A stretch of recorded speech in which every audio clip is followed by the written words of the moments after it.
अखंडानंद बोधाय शिष्य संतापहारिणी सच्चिदानंद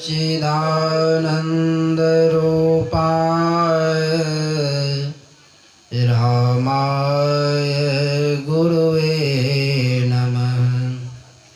महाराज सद्गुरु है राजन को राजा है, जिनकी कृपा से शरण सर्व काजा। भने में ही सोई परम गुरु नमामि नमामि नमामि नमामि नमामि नमामि नमामि नमामि नमामि। श्री सद्गुरु महाराज की जय। सदा स्मरणीय अनंत श्री विभूषित परमाराध्य श्री सद्गुरु महाराज के पावन श्री चरणों में बारंबार प्रणाम। मंच पर विराजमान पूज्य स्वामी चंदानंद बाबा के चरणों में बारंबार प्रणाम तथा मंचासीन गुरुजन, सत्संग में पधारे हुए सत्संग प्रेमी सज्जन वृंद, आदरणीय माताओं तथा भक्तिमती बहनों, सबके चरणों में सतनमन। हम लोग संत मत सत्संग में जत्र तत्र से एकत्र हुए हैं। यह किस विषय पर सत्संग रखा गया है आप सभी लोग जानते हैं। ये नवादा गांव के प्रसिद्ध व्यक्ति थे, परम श्रद्धेय परम गुरु भक्त बलराम बाबू। सज्जनों, कहा जाता है भक्त मरे क्यों रोइए, जो अपने घर को जाए, रोइए साकट बापुरे जो हाटो हाट बिकाए। जो परमात्मा के भक्त होते हैं उनके लिए रोना क्या है? रोना तो उसके लिए है जो कि संसार में आकर कुछ नहीं किए और अपना यह मनुष्य जीवन व्यर्थ गंवा दिए, उनके लिए रोना है। सज्जनों, जो परमात्मा के भक्त होते हैं उनकी अधोगति नहीं होती है, उनकी सद्गति होती है। गुरु महाराज का प्रवचन में है, मैंने पढ़ा है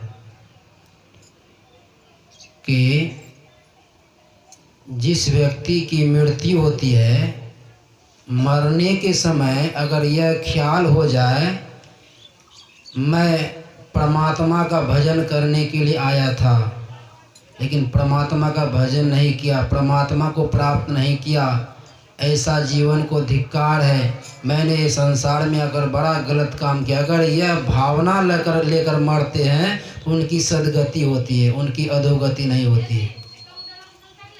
चाहे वे कितना भी खूंखार व्यक्ति क्यों न हो, चाहे कितना बड़ा पापी क्यों न हो, उन जब मरने के समय ऐसी भावना उनके मन में आएगी तो उनकी जो गति होगी वह गति किसी कर्म कांड से नहीं होगी। चाहे कितना बड़ा कर्म कांड कर लें, उनकी जैसी गति होगी वह वैसी गति किसी की नहीं हो सकती है। इसका उदाहरण है, संत महापुरुष बिना प्रमाण के कुछ नहीं बोलते हैं। इसका उदाहरण है, रामचरितमानस का प्रसंग है। गिद्धराज जटायु कौन थे? मांसाहारी पक्षी। कितना बड़ा मांसाहारी सभी कोई जानते हैं। गिद्ध कैसा पक्षी होता है? मुर्दा का मांस खाने वाला होता है। लेकिन जब भगवान उनको दर्शन दिए, उनकी कैसी गति हुई? जाकर नाम मरत मुख आवा, अधमहु मुकुत हो ही श्रुति गावा। जिसका नाम अगर मरने के समय आ जाए, उनका नाम के प्रभाव से उनको सद्गति हो जाती है। जैसे गिद्धराज जटायु, वे मांसाहारी पक्षी थे। पक्षी, मनुष्य नहीं, पक्षी, निकृष्ट पक्षी को भी परमात्मा ताड़ देते हैं। उनके सामने परमात्मा श्री राम उनको दर्शन दिए, उनका नाम स्मरण आया तो वे परमात्मा के धाम में गए, यानी परमात्मा का ही रूप बनाकर सारूप्य मुक्ति भी प्राप्त किए। तो यह प्रमाण हो गया कि अगर मरने के समय अच्छी भावना हो, अच्छा विचार हो, तो उसकी उर्ध्वगति होती है, सद्गति होती है, उसको अधोगति नहीं होती है। तो हमारे बलराम बाबू तो सत्संग करते थे। सज्जनों, एक बात जरूर याद रखिएगा, जैसा जीवन भर करेंगे मरने के समय वैसी ही भावना होगी। देहावसान समय चित्त यद्यद्वि भाव्ये तत्ते भव्य जीव इत्येव जन्म कारणम। मरने के समय जो जो भावनाएं चित्त में उत्पन्न होती है वही वही जन्म का कारण होता है। अगर मरने के समय परमात्मा का भजन याद आ गया तो समझिए हमारा पूर्व जन्म का बहुत बड़ा भाग्य है कि हमारे मरने के समय में यह अच्छी भावना उत्पन्न होगी। तो मरने के समय अच्छी भावना कैसे उत्पन्न होगी? जब तक हम जीवन भर वैसा काम करेंगे। जैसे हम लोग साधारणतया हम लोग बराबर यह इसका एहसास करते हैं, दिन भर जैसा काम करते हैं, दिन भर जैसा सोचते विचारते हैं, स्वप्न में वही सब बातें याद आती हैं। यह प्रत्यक्ष प्रमाण है। स्वप्न में वही सब चीज़ें, वही सब बातें याद आती है, वही सब दृश्य हम स्वप्न में देखते हैं प्रायः। उसी प्रकार हम जैसा जीवन में कर्म करेंगे मरने के समय हमारी भावना वैसी रहेगी। जो परमात्मा के भक्त होते हैं, जो गुरु भक्त होते हैं, मरने के समय उनकी भावना बुरी नहीं हो सकती, उनकी भावना अच्छी ही होती है। इसलिए हमारे बलराम बाबू सत्संग के प्रेमी थे। जहाँ भी सत्संग होते थे ये रुग्णावस्था में भी, बुढ़ापावस्था में भी, वृद्धावस्था में भी चले जाते थे सत्संग में। और मैंने कई बार देखा कि सोनेली सत्संग मंदिर में ध्यानाभ्यास में भी भाग लेते थे। सज्जनों, जिसके मन में हो जाएगा कि हमें सत्संग करना है, चाहे वह कैसी अवस्था में होंगे वे सत्संग अवश्य करेंगे। हमारे गांव में एक ऐसा आदमी है, मैं नाम नहीं कहूँगा, उनको थोड़ा सा तकलीफ हुआ है, वो सत्संग में ही जाना छोड़ दिया है कि सत्संग में जाएंगे कुर्सी पर बैठेंगे लोग क्या कहेगा। अगर जिसको जैसी सुविधा है वो कुर्सी पर बैठकर तो बहुत लोग सत्संग सुनते हैं। अगर सत्संग से प्रेम होगा तो कुर्सी पर कहीं भी बैठकर खड़े खड़े सत्संग सुन सकता है। अगर सत्संग से प्रेम नहीं है तो कैसी भी व्यवस्था होगी नहीं जा पाइएगा। सत्संग से प्रेम होना चाहिए। यह एक हो गया बहाना, हमारा स्वास्थ्य ठीक नहीं हम सत्संग में कैसे जाएंगे, एक बहाना हो गया। नहीं सज्जनों, जो सत्संग के प्रेमी होते हैं तो उनकी ऊर्ध्वगति होती है, उनकी साधना में ऊर्ध्वगति होती है, उनका जीवन सुखमय होता है। सत्संग का अर्थ ही होता है परिवर्तन। जब तक सत्संग में आकर हमारा परिवर्तन नहीं हुआ तब तक हम सत्संगी कहलाने का अधिकारी नहीं है। सत्संग का अर्थ हुआ परिवर्तन। हम जैसा पहले थे उसके उल्टे हो गए, यानी हम पहले पापी थे तो पुण्यात्मा हो गए, पहले दुष्ट कर्म करते थे तो अब शुभ कर्म करने लग गए। यही परिवर्तन है। जब तक परिवर्तन नहीं होगा तो सत्संग में आने का फल नहीं होगा, नहीं मिलेगा। तो हमारे बलराम बाबू कितने बड़े गुरु भक्त थे, आज उनके मरने के बाद श्राद्ध के उपलक्ष्य पर सत्संग हो रहा है। तो सज्जनों, यही है मनुष्य शरीर की उपाय देता, क्योंकि भगवान श्री राम मन में हुआ। पहले वे व्याख्या नहीं किए, पहले उनके मन में हुआ हमारी प्रजा सब तरह से सुखी तो है, लेकिन यह सुख सदा रहने वाला नहीं है। जब तक हमारी प्रजा के शरीर इस संसार में है तब तक तो सुखी रहेगा, इसमें कोई दो मत नहीं। लेकिन शरीर छूटने के बाद भी सुखमय इसका जीवन हो, इसके लिए उपदेश किया जाए। क्योंकि संत कबीर साहब की वाणी में आया है, कबीर वह धन संचिए जो आगे को होए, शीश चढ़ाए गांठरी जात न देखा कोई। संत कबीर साहब कहते हैं हम ऐसा धन संचय करें ताकि हमारा आगे भी साथ दे। यह किसी को नहीं देखे, ऐसा किसी को नहीं देखे हैं कि फलना व्यक्ति मरे और बहुत सारे धन अपने सर पर लाद कर लेकर गए। शीश चढ़ाए गांठरी जात न देखा कोई, शीश पर कोई गठरी बांध कर कुछ ले गया है, इसको ऐसा किसी को नहीं देखे। तो साथ जाएगा क्या, इसके लिए भर्तृहरि जी महाराज की वाणी है कि धनानि भूमो, हम जो संसार में धन इकट्ठा किए, यह धन कहाँ तक जाएगा, यह धन धरती पर ही पड़ा रह जाएगा। धनानि भूमो पशुओं ही गोष्ठे, पशु पशुशाला में बंधा रह जाएगा। नारी गृह द्वारे, हम जो विवाह करके सुंदर पत्नी घर लाए, ये पत्नी हमारी कहाँ तक साथ जाएगी। नारी गृह द्वारे, वे द्वार तक जाएगी।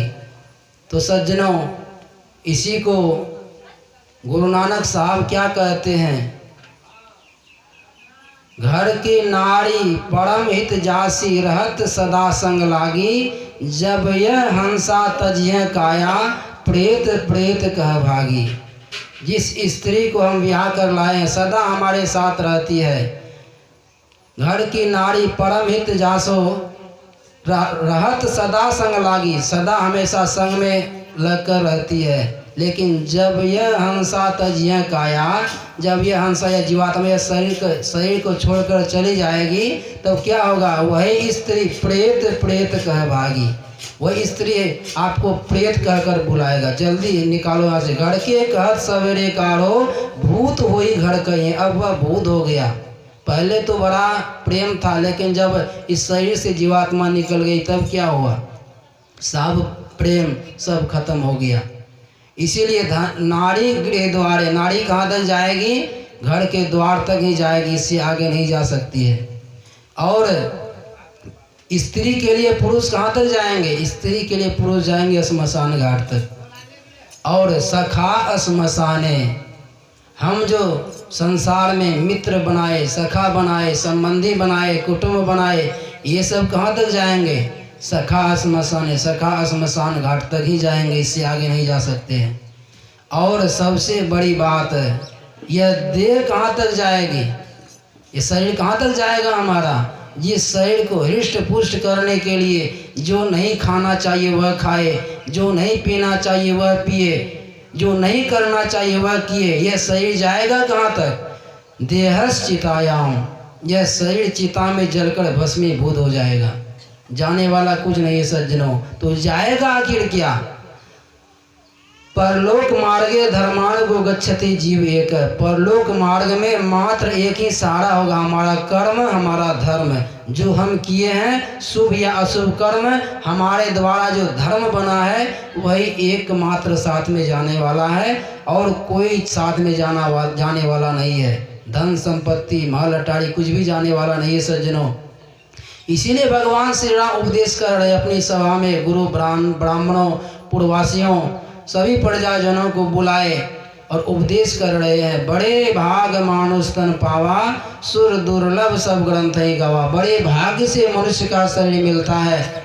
यह केवल भगवान श्री राम कहते नहीं, यह सभी ग्रंथों का कहना है, सभी पुराणों का कहना है कि यह शरीर बड़ा बड़भागी है।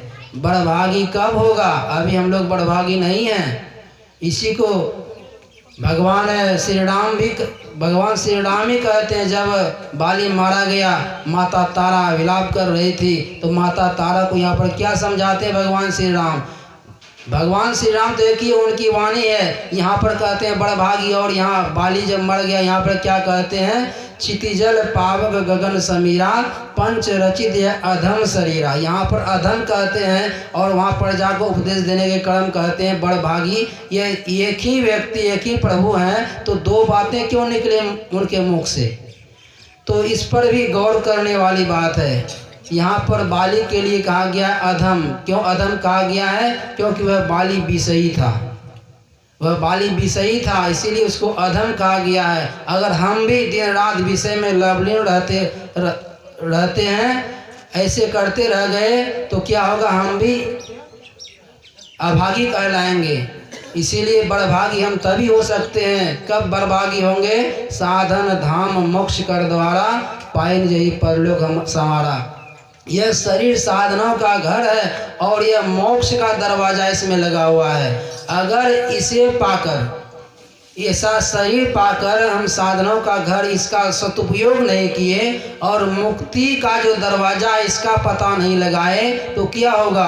आगे कहते हैं, सो परत्र दुख पावई, सिर धुनि धुनि पछताए, काल ही कर्म ईश्वर ही मिथ्या दोष लगाए।